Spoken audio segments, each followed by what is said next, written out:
ಜೀವನ ಜೀವನ ಶುರುವಾಗಂಥ ಸಿನಿಮಾ, ನನಗೆ ಲೈಫ್ ಕೊಟ್ಟಿದ್ದ ಸಿನಿಮಾ ಇದು. ಎಷ್ಟೇ ಸಿನಿಮಾ, ಒಂದು 17 ಸಿನಿಮಾ ಆಯಿತು, ನನ್ನ 2ನೇ ಸಿನಿಮಾ ನಾನು ಶೂಟ್ ಮಾಡಿದ್ದು. ಆ ಸಿನಿಮಾ ಆದ್ರೂ ಇವತ್ತಿನವರೆಗೂ ಜನ ನೆನ್ಪಿಟ್ಕೊಂಡು ಕರೆಯೋದು ನನ್ನ ಜೋ ಅಂತ ಎಲ್ಲೇ ಆಚೆ ಹೋದರು. ಆ ಥರ ಒಂದು ಸಿನಿಮಾ ನನಗೆ ಕೊಟ್ಟಿದ್ದಕ್ಕೆ ನಾನು ತುಂಬ ಥ್ಯಾಂಕ್ಫುಲ್ ಇದ್ದೀನಿ ಮಿಲನ ಹಾಗೂ ಕೃಷ್ಣ ಅವ್ರಿಗೆ. ಅದಲ್ಲದೆ ನಾವು ಆಲ್ರೆಡಿ ಈ ಸಿನಿಮಾ ಅಲ್ಲದೆ ನಾವು ಎನಿ ಡೇ ನನಗೆ ಏನೇ ಕೇಳಬೇಕು, ಏನೇ ಮಾಡಬೇಕು ಅಂತಂದರೂ ಫಸ್ಟ್ ಕಾಲ್ ನಾನು ಅವರಿಬ್ಬರಿಗೆ ಮಾಡ್ತೀನಿ. ಅಷ್ಟು ಡಿಯರೆಸ್ಟ್ ನನಗೆ. ಆ್ಯಕ್ಚುಲಿ ಈ ಸಿನಿಮಾ ನೋಡಾದ್ಮೇಲೆ ಸಖತ್ತು, ಟ್ರೈಲರ್ ನೋಡಾದ್ಮೇಲೆ ನಾನು ಮನೇಲಿ ನೋಡಿದಾಗ್ಲೂ ನನಗೇನು ಹೇಳಬೇಕಂತ ಗೊತ್ತಾಗಿಲ್ಲ, ಅಷ್ಟೊಂದು ಇಮೋಷ್ನಲ್ ಆಗಿದ್ದೆ. ಇವಾಗ ಮತ್ತೆ ಇಲ್ಲಿ ಟ್ರೈಲರ್ ಪ್ಲೇ ಮಾಡಾದ್ಮೇಲೆ ರೇಚಲ್ ಮತ್ತು ಸುಷ್ಮಿತಾ ಅವ್ರ ಕಣ್ಣಲ್ಲೂ ನೀರು ನೋಡಿದೆ. ಯಾಕಂದರೆ ಈ ಸಿನಿಮಾ ನಮಗೆ ಒಂದು ದೊಡ್ಡ ಇಮೋಷನ್. ಸಿನಿಮಾ ಅಂತ ನಾವು ತೊಗೊಂಡೇ ಇಲ್ಲ, ಅಷ್ಟು ಚೆನ್ನಾಗಿ ನಾವು ಕೆಲಸ ಮಾಡಿದ್ವಿ. ಶ್ರೀ ಸರ್ ಆಗಲಿ, ಎವ್ರಿಬಡಿ, ಎಲ್ಲ ಟೆಕ್ನಿಷಿಯನ್ಸ್. ಆ್ಯಂಡ್ ಈ ಪಾರ್ಟ್ 3ಲಿ ನಮ್ಮ ಜೊತೆ ಶ್ವೇತಾ ಅವರಿದ್ದಾರೆ, ರಜನಿ ಅವರಿದ್ದಾರೆ, ಎಲ್ಲರೂ ಇವಾಗ ಮತ್ತೆ ಈ ಸಿನಿಮಾಲಿ ಒಂದಾಗ್ತಾ ಇದ್ದೀವಿ. ಆ್ಯಂಡ್ ತುಂಬಾ ಖುಷಿ ಇದೆ. ಆ್ಯಂಡ್ ಮಾರ್ಚ್ 19ನೇ ತಾರೀಕಿಗೆ ನಮ್ಮ ಸಿನಿಮಾ ಬರ್ತಾ ಇದೆ. ಏಪ್ರಿಲ್ ಅಂತ ಅಂದರು, ಇವಾಗ ಮಾರ್ಚ್ ಬರ್ತಿರೋದು ಇನ್ನೂ ಖುಷಿ. ಅಂದರೆ ನರ್ವಸ್ ಆಗ್ತಾಯಿದೆ ನನ್ನನ್ನು ನಾನು ಮತ್ತೆ ಜೋ ಆಗಿ ನೋಡ್ಕೊಳ್ಳೋದಕ್ಕೆ. ಥ್ಯಾಂಕ್ ಯು ಸೋ ಮಚ್ ನಿಮ್ಮ ಎಲ್ಲರ ಪ್ರೀತಿಗೆ. ಆ್ಯಂಡ್ ಹೀಗೆ ಸದಾ ನಿಮ್ಮ ಪ್ರೀತಿ ನಮ್ಮ ಮೇಲಿರಲಿ. ಆ್ಯಂಡ್ ಈ ಸಿನಿಮಾಗೆ ನಾನು ಎಷ್ಟು ಥ್ಯಾಂಕ್ಸ್ ಹೇಳಿದ್ರೂ ಸಾಲಲ್ಲ. ಐ ಥಿಂಕ್ ನಾನು ಯಾವತ್ತು ಲಾಸ್ಟ್ ಸಿನಿಮಾ ಮಾಡ್ತೀನಿ ಅಂತ ಅಂದ್ಕೊಂಡಿದ್ದೀನೋ ಗೊತ್ತಿಲ್ಲ, ಬಟ್ ಕೊನೆ ತನಕನೂ ಲವ್ ಮಾಕ್ಟೇಲ್ ನನ್ನ ಫೇವ್ರೆಟ್ ಸಿನಿಮಾ, ನನ್ನ ಮನಸ್ಸಲ್ಲಿ ಯಾವಾಗಲೂ ಉಳ್ಕೊಳ್ಳೋಂತಹ ಸಿನಿಮಾ ಆಗುತ್ತೆ. Thank you so much for this opportunity. Thank you.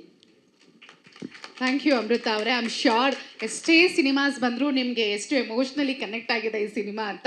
And all the ಜೀವನ ಶುರುವಾಗಂಥ ಸಿನಿಮಾ, ನನಗೆ ಲೈಫ್ ಕೊಟ್ಟಿದ್ದ ಸಿನಿಮಾ ಇದು. ಎಷ್ಟೇ ಸಿನಿಮಾ, ಒಂದು 17 ಸಿನಿಮಾ ಆಯಿತು, ನನ್ನ 2ನೇ ಸಿನಿಮಾ ನಾನು ಶೂಟ್ ಮಾಡಿದ್ದು.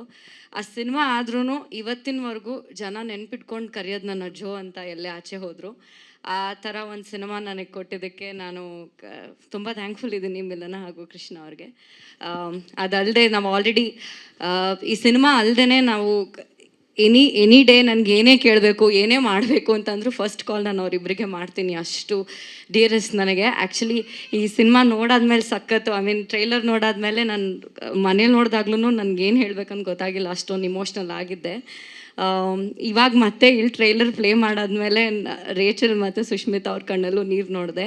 ಯಾಕಂದರೆ ಈ ಸಿನಿಮಾ ನಮಗೆ ಒಂದು ದೊಡ್ಡ ಇಮೋಷನ್. ಸಿನಿಮಾ ಅಂತ ನಾವು ತೊಗೊಂಡೇ ಇಲ್ಲ, ಅಷ್ಟು ಚೆನ್ನಾಗಿ ನಾವು ಕೆಲಸ ಮಾಡಿದ್ವಿ. ಶ್ರೀ ಸರ್ ಆಗಲಿ, ಎವ್ರಿಬಡಿ, ಎಲ್ಲ ಟೆಕ್ನಿಷಿಯನ್ಸ್. ಆ್ಯಂಡ್ ಈ ಪಾರ್ಟ್ 3ಲಿ ನಮ್ಮ ಜೊತೆ ಶ್ವೇತಾ ಅವರಿದ್ದಾರೆ, ರಜನಿ ಅವರಿದ್ದಾರೆ, ಎಲ್ಲರೂ ಇವಾಗ ಮತ್ತೆ ಈ ಸಿನಿಮಾಲಿ ಒಂದಾಗ್ತಾ ಇದ್ದೀವಿ. ಆ್ಯಂಡ್ ತುಂಬಾ ಖುಷಿ ಇದೆ.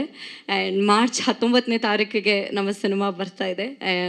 ಏಪ್ರಿಲ್ ಅಂತ ಅಂದರು, ಇವಾಗ ಮಾರ್ಚ್ ಬರ್ತಿರೋದು ಇನ್ನೂ ಖುಷಿ. ಅಂದರೆ ನರ್ವಸ್ ಆಗ್ತಾಯಿದೆ ನನ್ನನ್ನು ನಾನು ಮತ್ತೆ ಜೋ ಆಗಿ ನೋಡ್ಕೊಳ್ಳೋದಕ್ಕೆ. ಥ್ಯಾಂಕ್ ಯು ಸೋ ಮಚ್ ನಿಮ್ಮ ಎಲ್ಲರ ಪ್ರೀತಿಗೆ. ಆ್ಯಂಡ್ ಹೀಗೆ ಸದಾ ನಿಮ್ಮ ಪ್ರೀತಿ ನಮ್ಮ ಮೇಲಿರಲಿ. ಆ್ಯಂಡ್ ಈ ಸಿನಿಮಾಗೆ ನಾನು ಎಷ್ಟು ಥ್ಯಾಂಕ್ಸ್ ಹೇಳಿದ್ರೂ ಸಾಲಲ್ಲ. ಐ ಥಿಂಕ್ ನಾನು ಯಾವತ್ತು ಲಾಸ್ಟ್ ಸಿನಿಮಾ ಮಾಡ್ತೀನಿ ಅಂತ ಅಂದ್ಕೊಂಡಿದ್ದೀನೋ ಗೊತ್ತಿಲ್ಲ, ಬಟ್ ಕೊನೆ ತನಕನೂ ಲವ್ ಮಾಕ್ಟೇಲ್ ನನ್ನ ಫೇವ್ರೆಟ್ ಸಿನಿಮಾ, ನನ್ನ ಮನಸ್ಸಲ್ಲಿ ಯಾವಾಗಲೂ ಉಳ್ಕೊಳ್ಳೋಂತಹ ಸಿನಿಮಾ ಆಗುತ್ತೆ. Thank you so much for this opportunity. Thank you. Thank you Amrutha ಅವರೇ. ಐ ಆಮ್ ಶ್ಯೂರ್ ಎಷ್ಟೇ ಸಿನಿಮಾಸ್ ಬಂದರೂ ನಿಮಗೆ ಎಷ್ಟು ಎಮೋಷ್ನಲಿ ಕನೆಕ್ಟ್ ಆಗಿದೆ ಈ ಸಿನಿಮಾ ಅಂತ. And all the